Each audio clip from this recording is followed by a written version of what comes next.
কোথায় সেই মুহাম্মদ বিন কাসেম, 17 বৎসরের যুবক,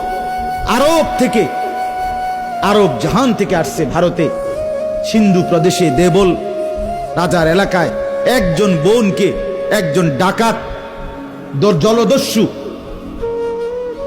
একজন পানির ডাকাত জলদস্যু তৎকালীন জামানায় একজন মুসলিম বোনের গায়ের ওড়না ধরে টান দিছিল।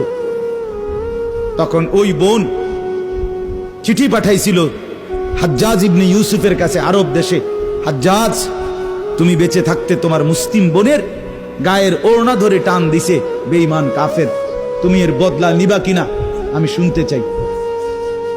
হাজ্জাজ ইবনে ইউসুফ, আমরা কিতাবে পড়ছি, এরকম চেয়ার ছেড়ে লাফ দিয়া দাঁড়াইয়া চিৎকার দিয়া বলছে, বোন আমার, গোটা আরবের সমস্ত মুসলমান যুবক প্রয়োজনে জান দিবে, আরবের সমস্ত যুবকের কলিজা যাবে, জান দেবে, শাহাদাত বরণ করবে প্রয়োজনে, তবু আমি তোমার এই বেইজ্জতির বদলা নেব। 3 বার সেনাবাহিনী পাঠাইছে সে, 3 বার।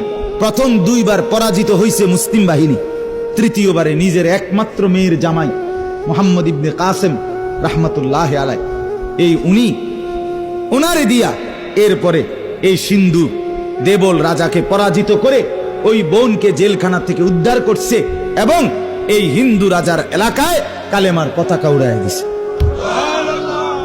হ্যাঁ, সেখান থেকেই এই ভারতীয় উপমহাদেশে মুসলমানদের যাত্রা, ইসলামের সূচনা।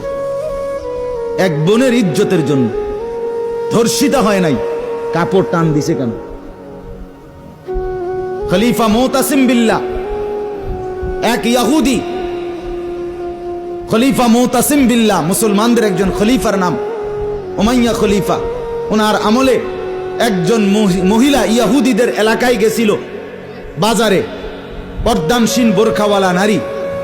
ওই ইহুদি, দুষ্ট এক ইহুদি, ওই মহিলার পিছন দিক দিয়া, বোরকার পিছনে কৌশলে পিছন দিক দিয়া গোপনে এমন এক রশি টান বাঁধছে। রশি বাঁধ দেওয়ার কারণে মহিলা যখন সামনের দিকে আগাইছে, তখন এই রশির টান লাগাতে মহিলার বোরকা উঠে গেছে উপরের দিকে সামান্য, উনি পড়ে গেছে। এই মহিলা ওই বাজারে চিৎকার দিয়া বলছে, ওয়া মুতাসিমা, হায় মুতাসিম, তুমি কই? তোমার মুসলিম বোনকে বেইজ্জতি করছে। সাথে সাথে খলিফা মুতাসিম বিল্লাহ পুরা বাহিনী নিয়ে আইসা ওই ইহুদি অঞ্চল পুরা জ্বালায় ফেলছে। কথা ছিল এই, রক্ত আর আমাদের